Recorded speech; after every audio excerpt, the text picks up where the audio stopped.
80 शब्द प्रति minute dictation start करते हैं 5 सेकेंड बाद।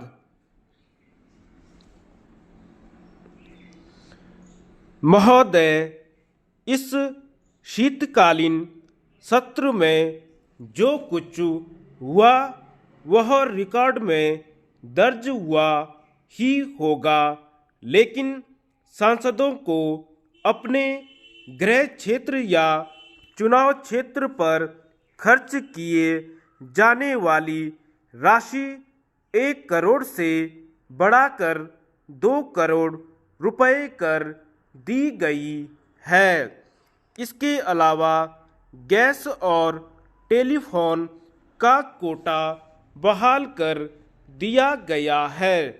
इतना सब होने के बावजूद भी यदि जनता सांसदों पर यह आरोप लगाए कि एक पूरे 18 दिन चले संसद सत्र में सिर्फ इतना ही कार्य निपटाया जा सका, तो इसके लिए संसदीय कार्य मंत्री को जिम्मेदार नहीं ठहराया जा सकता। मैंने अपने पिछले एक लेख में यह संभावना जाहिर की थी कि शीतकालीन सत्र का ज़्यादातर कार्य समितियों के हवाले किया जा सकता है। संयोग से यह आशंका सच साबित हो गई। इस बाबत यहाँ यह भी स्पष्ट कर देना शायद जरूरी है कि संसद सत्र की प्रति मिनट कार्यवाही पर 4 लाख रुपए से ज़्यादा खर्च आता है। कभी कभी यह कार्यवाही देर रात तक भी चलती है। फिर भी संसद सत्र का महत्व बना रहेगा। लोकतंत्र में संसद ही एक ऐसी संस्था है जो कि सर्वोच्च है। इसलिए इस सर्वोच्च संस्था के भीतर हाथापाई देखने को मिलती है, तो यह संसद की सर्वोच्चता का अंग नहीं बल्कि लोकतंत्र का हिस्सा ठहराकर संसद की सर्वोच्चता और गरिमा को बरकरार रख लिया जाता है। यहाँ यह भ्रम भी नहीं होना चाहिए कि हमारी संसदीय कार्रवाई का मौजूदा दौर राजनीति का अधिकतम सरलीकरण है, बल्कि यह इस सरलीकरण की प्रक्रिया की शुरुआत भी हो सकती है।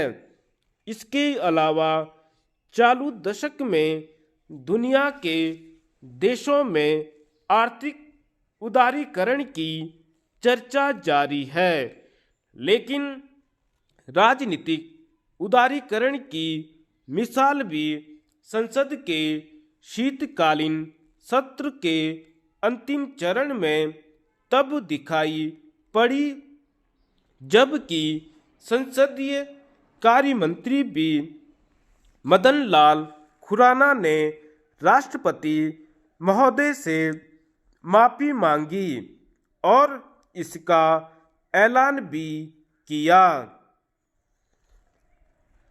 इसमें कोई शक नहीं कि माननीय प्रधानमंत्री जी को अपने पूरे मंत्रिमंडल में संसदीय कार्य मंत्री के रूप में श्री मदन लाल खुराना से बेहतर कोई और सांसद नहीं मिल सकता था।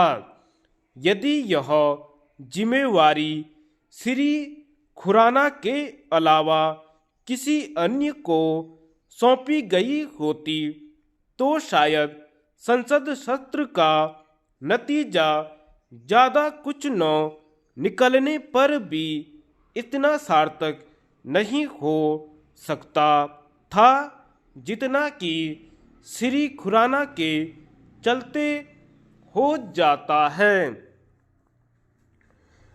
भारतीय राजनीति के सरलीकरण की प्रक्रिया देश के वरिष्ठ राजनेता, पूर्व उप प्रधानमंत्री और वर्तमान सांसद चौधरी देवीलाल ने तब शुरू की थी जबकि उन्होंने दिल्ली में देश के ग्रामीण परिवेश का महत्व बढ़ाया था।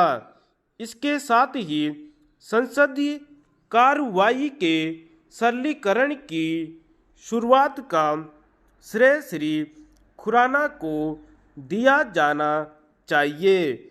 शायद यह सब श्री खुराना के व्यक्तित्व की सहजता और सरलता के चले ही संभव हुआ है।